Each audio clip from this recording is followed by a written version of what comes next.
Greetings, Andy here again, and this video is part one of my October new releases roundup, and we've still got a whole week of October to go as I'm recording this.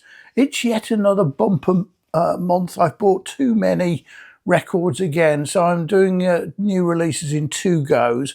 Quite a few ones arrived relatively early in the month, so I'm going to cover those 5 records, and then in a week or so I'll do part 2.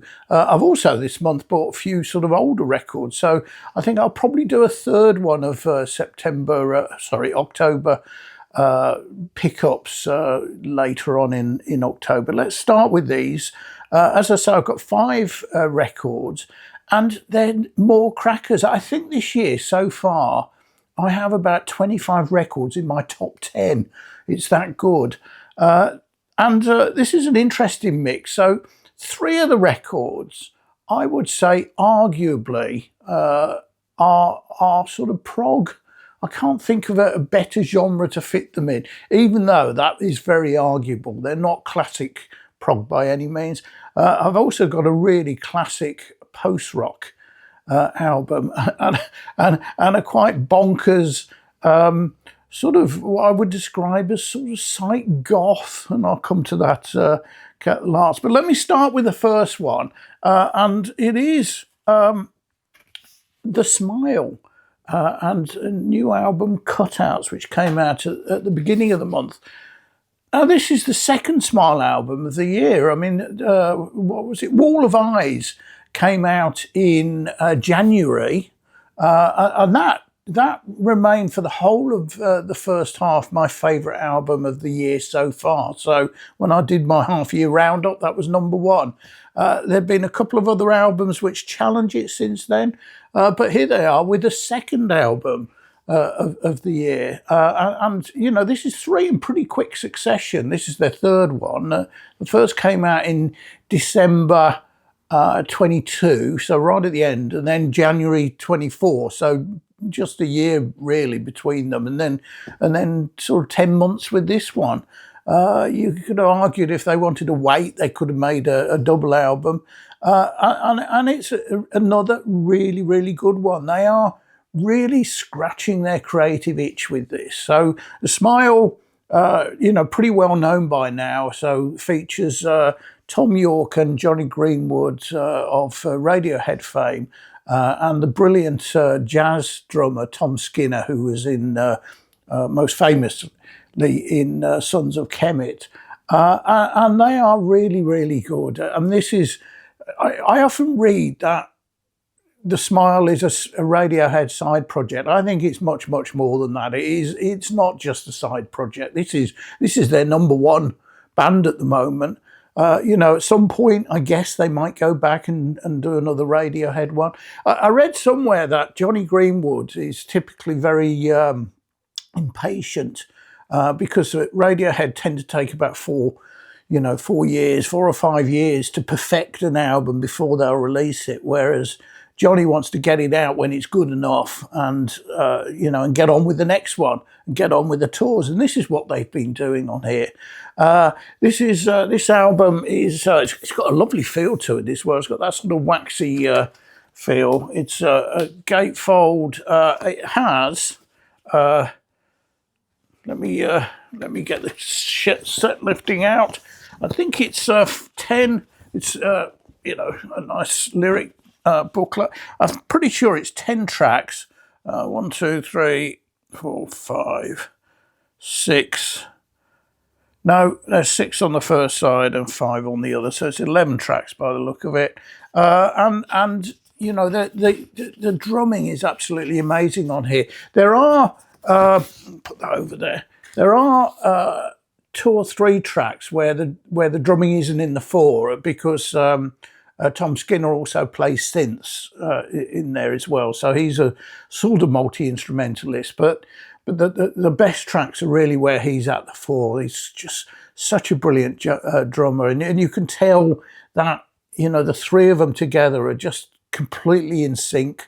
They're producing really, you know, out there music. I sort of reckon this is prog. It's not conventional prog. It's like nothing 70s or sort of neo prog stuff. But I can't think of you know, because of that, it's so out there, and yet it's also basically conventional. You know, it's not remotely post rock, for example. You know, they are conventional structures, but the instrumentation, you know, there's so much variety in there, and the songs are superb. I would say with this album, there isn't, you know, if you picked up a Wall of Eyes, I would say there isn't a standout track to the extent on there. A Wall of Eyes was Bending Hectic, I think it was called, which was the sort of lead release single, and was a really, really, really powerful track. But having said that, I think on balance, this whole album as a whole is marginally better than Wall of Eyes, but the two of them together are superb. You know, if they were you know, if it was a double album, it would be an absolute masterpiece. They've moved on again, you know, so it's not sort of, you know, in essence, it's more of the same, but it's not at the same time. Now, that's a sort of stupid thing to say, I know, but they are just pushing the envelope all the time. They're so creative in there, and you know, I'm not missing Radiohead. These are doing my Radiohead itch, if you like, because you know they're nothing. It's not Radiohead. It's not remotely Radiohead. They've really pushed on, but it's that sort of that creativity which I want from them is brilliant. So that's the first one, Smile, or The Smile and Cutouts. And certainly a contender for my number one of the year, without doubt. And it's a single LP on white opaque vinyl.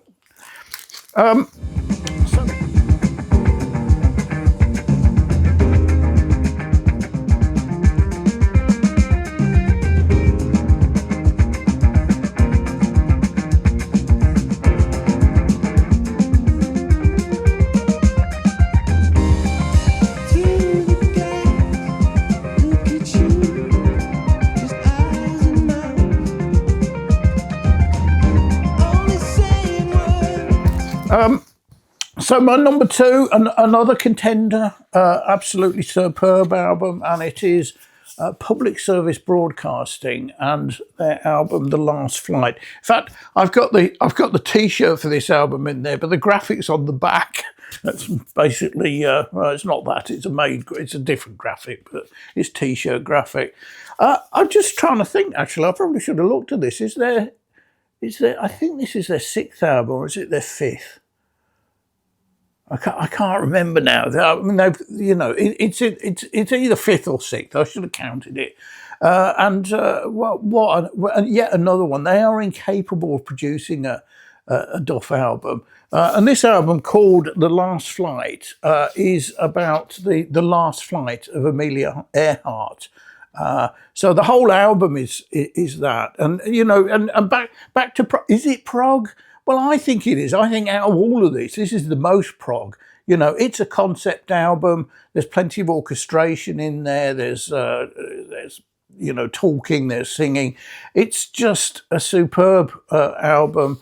And on this one, I mean, they're famous, Public Service Broadcasting, for picking samples from old radio. You know, public service radio.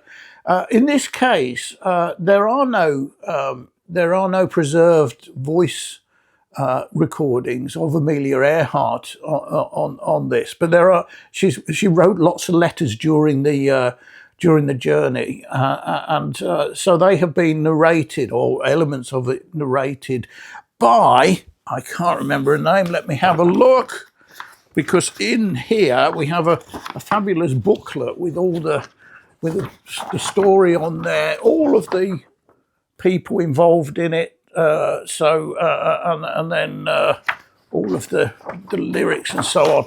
And the person up here has got a photo on it. Kate Graham voices Amelia. So Kate Graham there does the voice for it. It's got the you know, the main two guys in there. They're quite eccentric in a way, because they go by the name of Jay Wilgeese. Will Goose, sorry, Esquire, and the drummer just goes by the name of Wrigglesworth. No first name, that's it. And it's superb. You know, there's orchestration in there, lots of strings. There's some singing. There's a voiceover. You know, there's the Amelia voices. It's just one of those albums where it's a whole story from front to back, and it moves on. It's not. There's no sort of single track you would sort of pull out and just want to listen to it on its own. It's a real whole album, and it's beautifully done.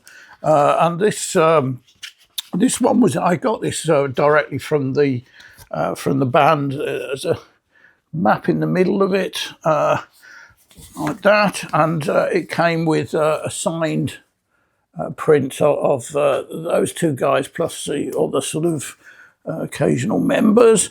And this is the first time I've ever had. Well, it's a single LP. It's the first time I've ever had one of these, and it's a zoetrope. So, and the sort of little graphic of the plane going round, which goes in a sort of spiral when it's on there. So technically, it's a picture disc basically. And there is the odd crackle in there, but it's not too bad. It's fine, and it's a superb one, and it's yet again. This is in my, you know, it's one of about 10, which is in my top 5 at the moment. Let me put that.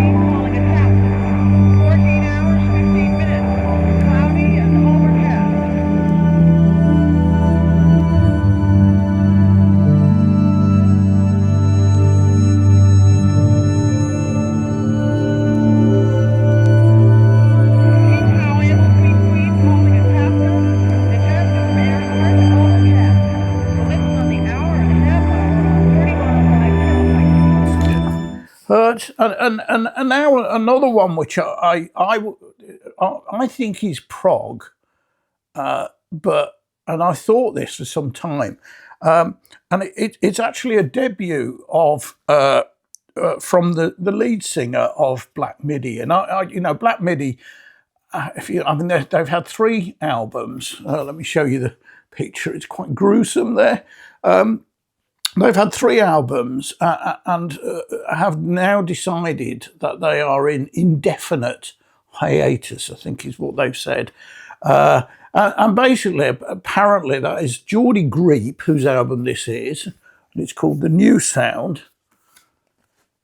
The New Sound, Geordie Greep,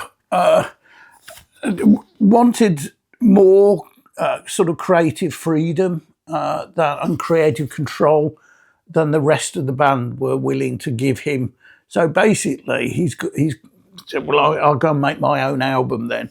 So, you know, whether this is a permanent split, it will be a real shame if it is, because Black Midi I think are superb. They are definitely Marmite. They're definitely one of those you either like or you know, you love or hate. But they have often been sort of termed as art rock, and I really don't think that. I think they are, you know, real cutting edge prog. Nothing like anything. Well, actually, funnily enough, the only 2 bands I would say there is something from early prog is King Crimson and maybe Van der Graaf Generator. They're sort of like really out there. Geordie Greep's voice is very distinct. Now, I generally don't like sort of croony, wobbly sounded singers. So, you know, a lot of people do, you know, I don't.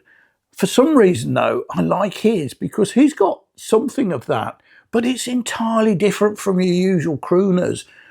You know, the music is always really quite challenging.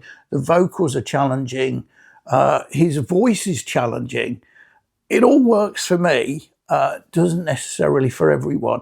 And this album is themed. It's another concept album in a way. And you know, I bet Geordie Greep, when he was at school, must probably had was mick taken out of him and called creep, I would imagine.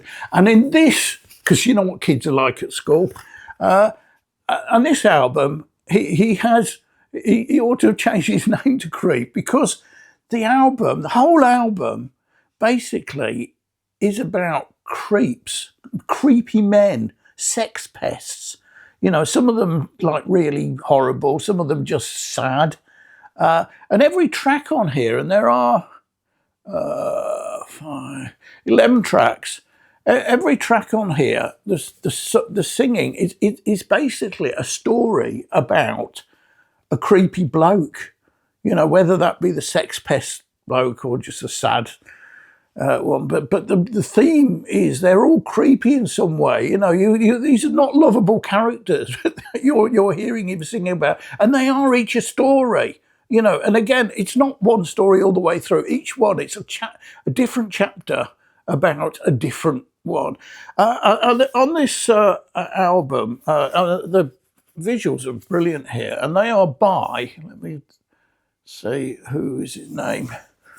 The cover artwork by Toshio Psyche, and you can tell there's a very Japanese look to it. Yeah, so they recorded some of the tracks in Brazil while the Black Midi were on their last tour, and it's quite interesting. You can hear on some of them, not all the way through, and it's never sort of too much.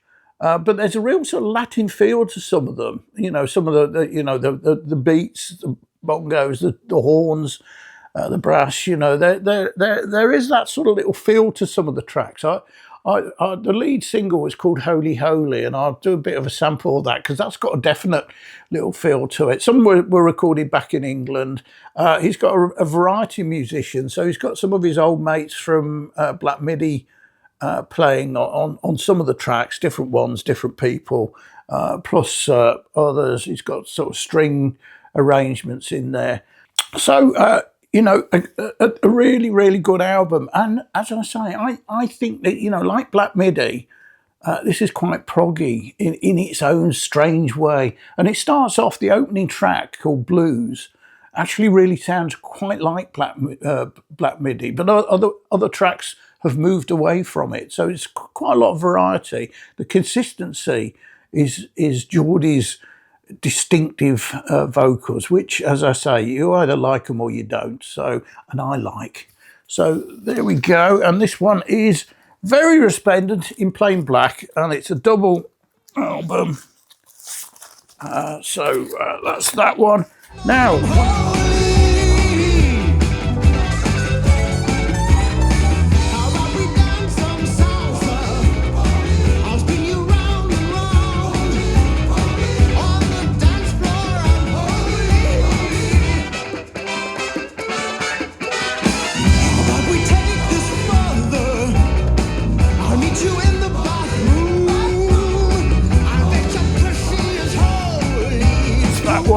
Now, one of my favourite bands of all time released a record this year, and it is, I can't see it there, it is Godspeed, You Black Emperor. You know, so from Montreal in Canada, and it's called, rather lengthy, it's called No Title as of 13th of February 2024.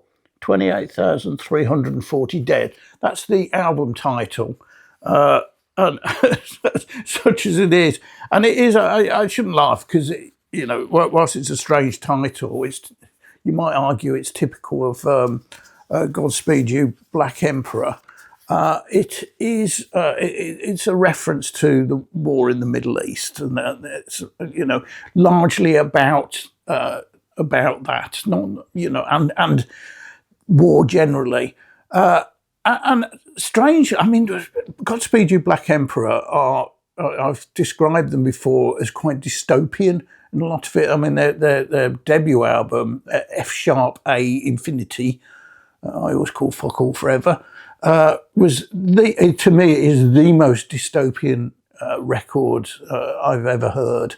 I love it in its own way. This is really different. So despite the sort of subject matter, this feels quite upbeat. I would say as well that I reckon this is probably the most accessible Godspeed album that they've produced. It really is. I mean, obviously, there are sort of sample voices in there here and there, but it's essentially instrumental. It's Godspeed. It's post rock. It's got those ups and downs, but it doesn't feel that sort of. It doesn't feel dour. It always, there's lots of ups in there. The last track, which is called Grey Rubble, Green Shoots. It's a really, I mean, it's quite an upbeat. It's a build up at the end, and really features. In fact, the whole album features a lot of Sophie Trudeau's violin, and soaring. It's soaring at times, I'm loving it. The album is a double album, but the tracks, there's only 6 tracks, and they're sort of A, B, and C. So the last track, as I say, Grey Rubble, Green Shoots, finishes on side C. But side D has a whole track added to it, sort of like a bonus track, because I think the CD finishes there. Now, I did read somewhere that the sort of the bonus track, which is untitled on side D, is a continuation of that sort of Grey Rubble, Green Shoots. But and it might be thematically, but it doesn't sound like that to me. It sounds like a bit of a sort of, a bit of a noodling jam, you could say, in a good way. But it feels separate to me from that track, even though maybe it's it is a connection. I just say, well, that's that's better than etching the side D for a CD length album, essentially. And I'm loving this because post rock, and it's a fabulous album. So yeah, it's yet another one for my top 10. I'll be up to 30 soon. And as I say, this one is also resplendent in black.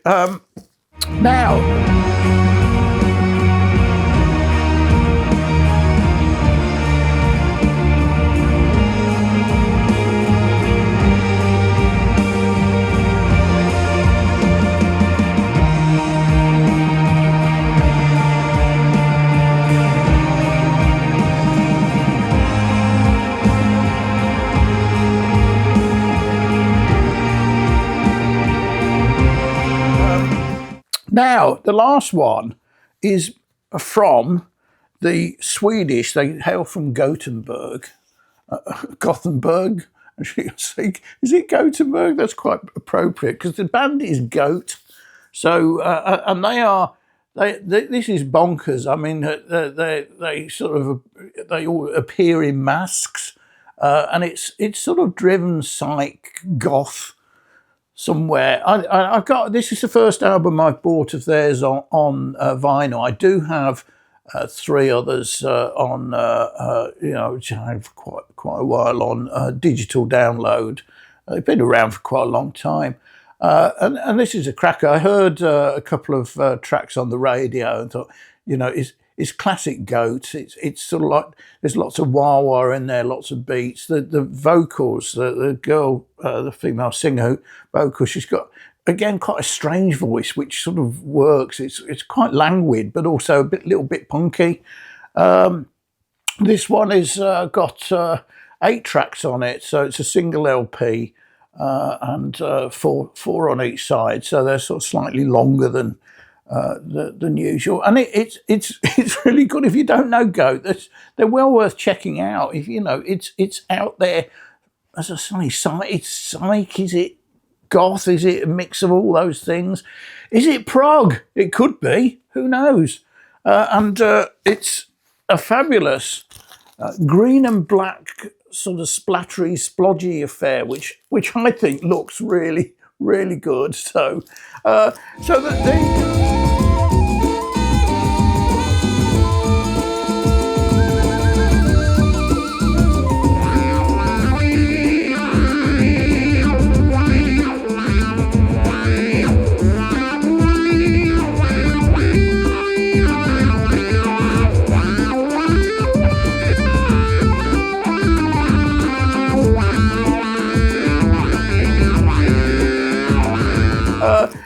there you go. That's my first 5 of October, and we haven't even finished October yet. And I've got another, I don't know, 5 or 6 potential. I've got. I'm expecting. I'm expecting 2 more. I'm not going to show one because I'm going to save it for something I've got planned in the next month or so. But I've got a another new jazz album which is being released. Well, I'm recording this on Thursday, 24th, so it's being released tomorrow on Friday. So I'll wait till that comes and pick up with the other new releases that I haven't yet talked about. And there's a couple of those I need to listen to a little bit more as well. I'm rabbiting though, so thanks for watching. Cheers.